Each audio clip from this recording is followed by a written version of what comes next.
Alright, so today we're going to install this auto start stop disabler. There's many ways you can actually disable the start stop on the Audi B9s. However, the most common way is using OBDeleven or VCDS and actually modifying it to where if your air conditioning is on, it'll pretty much make sure that the start stop will never activate. But that's only the condition if the air conditioning is on. However, this actually disables it entirely every single time you start the vehicle. And it will also illuminate a light. So just kind of show you what it currently is stock. So if I start the vehicle here,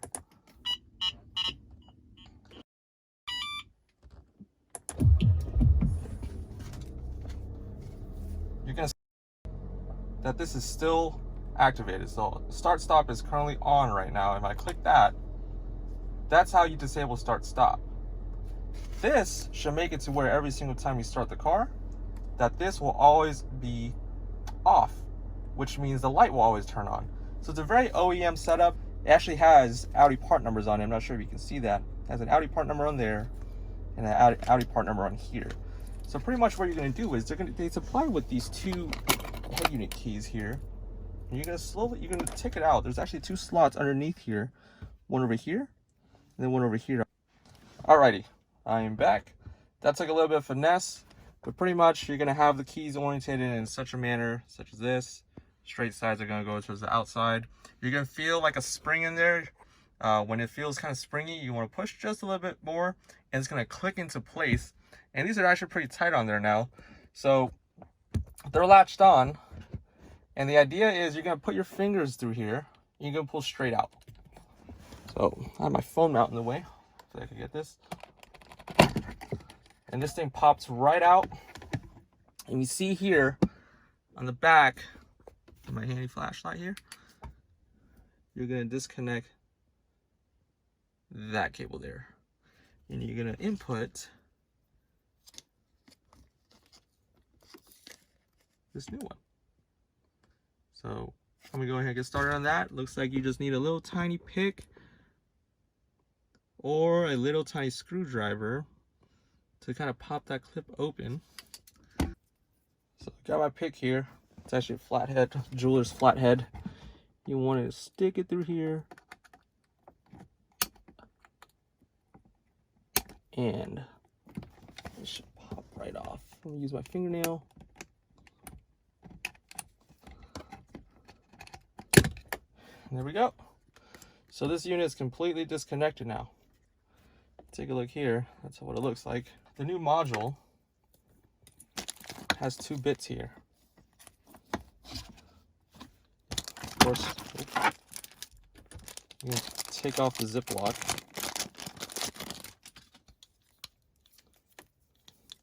And this large piece here is going to go into the OE harness. So put that flashlight there. It's going to go just slide right into that OE harness. And then this other smaller one is going to fit right into the module, the control module that we just took out. See?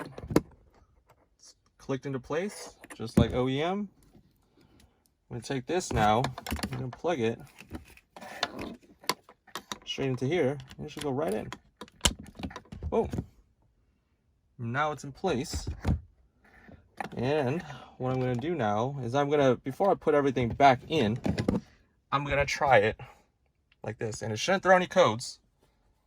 So let's go ahead and give it a shot here. So you just saw me install it. Here we go.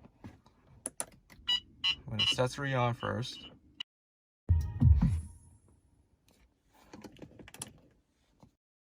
See, the MMI one still works. He knows auto start stop is off. So I have the start stop module installed now. Everything's buttoned back up together. And I just want to demonstrate how this unit works. So if we go ahead and start the vehicle normally, go ahead and press the start stop button here for engine start. You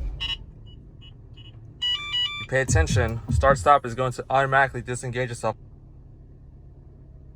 See there, the light comes on. Start stop has now been disengaged. On my virtual cockpit here, there are no error codes.